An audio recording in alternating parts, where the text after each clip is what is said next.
Our mission here is to cut through the noise, look at a stack of sources, legal docs, news reports, and give you the most important nuggets of knowledge, quickly and effectively. And that's exactly right. This deep dive won't just walk you through the precise legal framework in Idaho. We'll connect it directly to the Kohberger case. Understanding this recent sentencing really helps illustrate how these laws are actually applied. It highlights those critical points where prosecutors, victims, the community, they all navigate these immensely complex, emotionally charged situations. It really puts the statutes into a stark human context. Okay, so let's start there. Let's unpack the fundamental distinctions in Idaho's murder laws. Idaho law draws some very clear lines, right? Categorizing homicide as either first-degree or second-degree murder. How does the state actually differentiate between those two, legally speaking? Well, Idaho Code Section 18-4003 lays out specific criteria for first-degree murder. This includes killings that are premeditated or willful. So there's clear intent, forethought, things like using poison, torture, or lying in wait, that kind of thing. Okay. It also covers murdering law enforcement or members of a protected class. Okay. And then there's a really crucial part. Killings committed during certain other felonies, like burglary or rape. The felony-murder rule. Exactly, that's the felony murder rule. If a death occurs during one of these serious crimes, it's treated as murder, even if maybe there wasn't an explicit intent to kill that specific person. Got it. Then, basically all other unlawful killings where there was malice aforethought, that legal idea of intent to cause harm, even if not necessarily death, are classified as second-degree murder. And once that distinction is made, first-degree versus second-degree, the sentencing rules for first-degree sound incredibly strict. What are the potential outcomes if someone is convicted of first-degree murder in Idaho? What are judges looking at?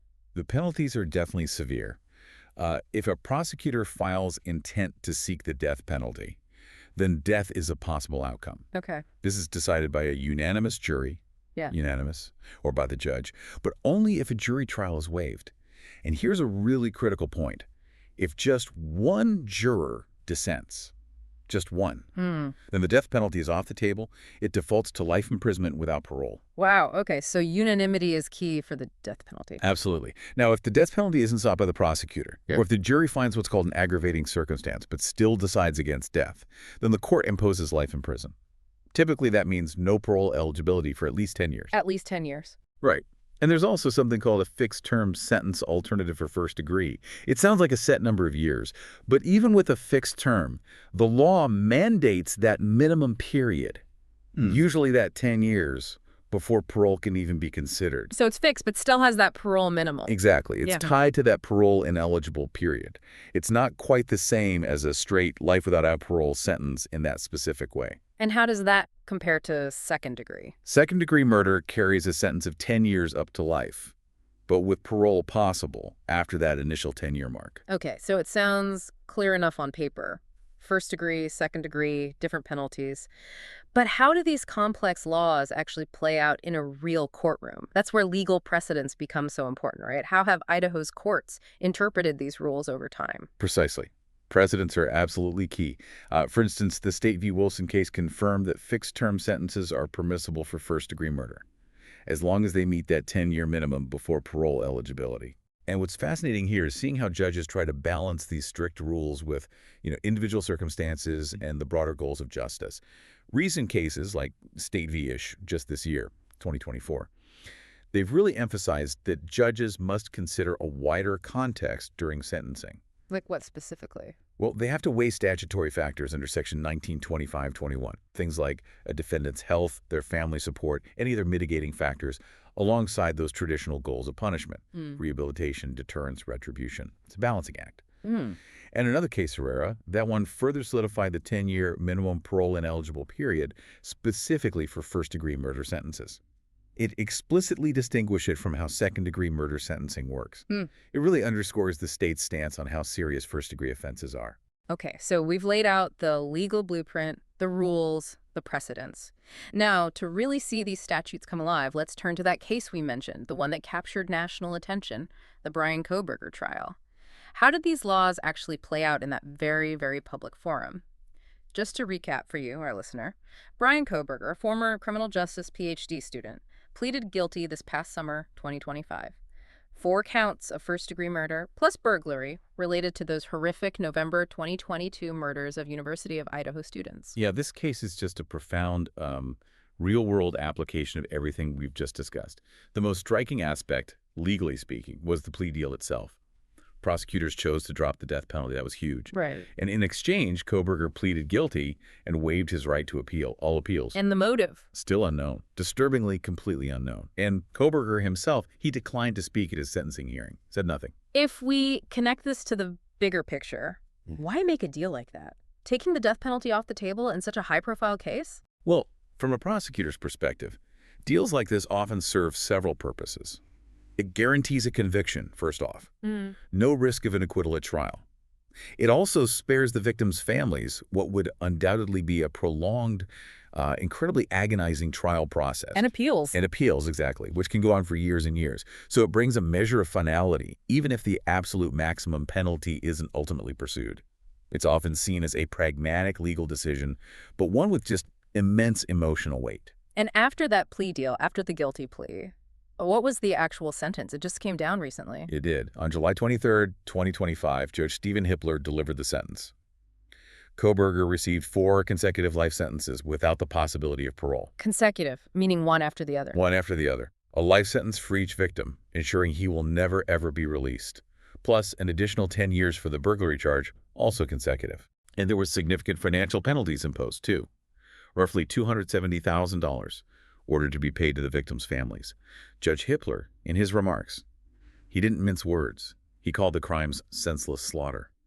He noted the stark lack of any apparent motive and Kohberger's completely unresponsive demeanor throughout the proceedings. The emotional toll, particularly on the victims' families, the survivors, it must have been just immeasurable.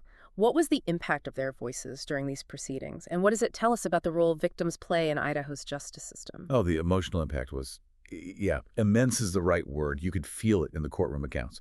Emotional testimony from survivors and family members took up a large part of the sentencing hearing.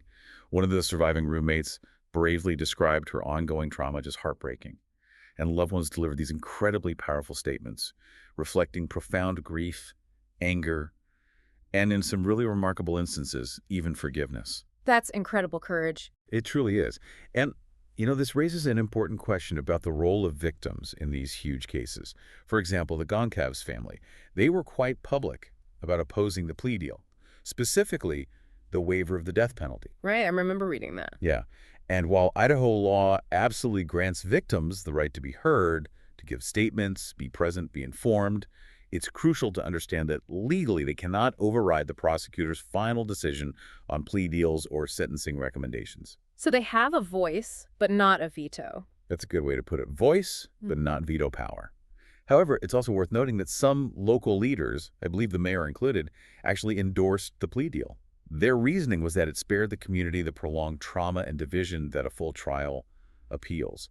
All of that would inevitably bring. Right, a different perspective weighing community impact. So if we zoom out just a bit now, what does the Kohberger case and the laws we've been discussing tell us about Idaho's broader stance on capital punishment?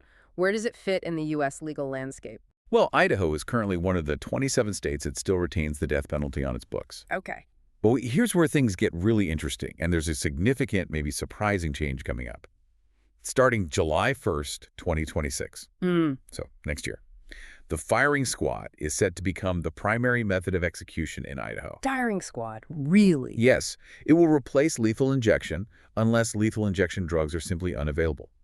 This is a pretty substantial shift, and it reflects, I think, the ongoing national debates and the very real challenges states are facing in actually carrying out capital punishment, particularly with obtaining lethal injection drugs. That's definitely a significant change to watch.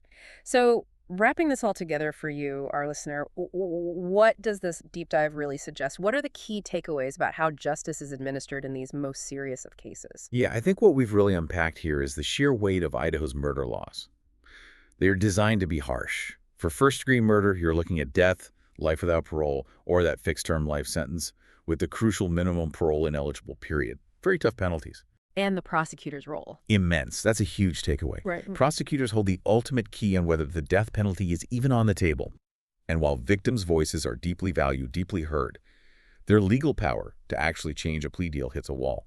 It highlights that kind of critical tension, Yeah. between advocacy and legal authority within the system. Right. The Kohberger case itself really exemplifies a modern application of all this. You see the avoidance of the death penalty via a plea, the imposition of those consecutive life sentences guaranteeing no release, the intense public interest, and just the deep, enduring emotional weight for everyone involved, families, community, everyone. This deep dive hopefully has offered you a shortcut to understanding a really complex legal and profoundly human story. We encourage you to reflect on that intricate interplay between the letter of the law and the often, well, unpredictable path of real-world justice. Yeah, and maybe a final thought to mull over. Considering that balance we talked about between the precise legal definitions, the prosecutor's discretion, and that profound emotional impact on victims and communities, what does this deep dive suggest about the evolving nature of justice itself, especially in these incredibly high-stakes cases? Something to think about. And if this topic has piqued your interest, there's always more to explore. You could look into statutory aggravating versus mitigating factors in sentencing, or maybe how parole specifically works day to day in Idaho, or even other notable murder cases that helped shape these legal precedents. We always encourage you to continue your own deep dives into knowledge.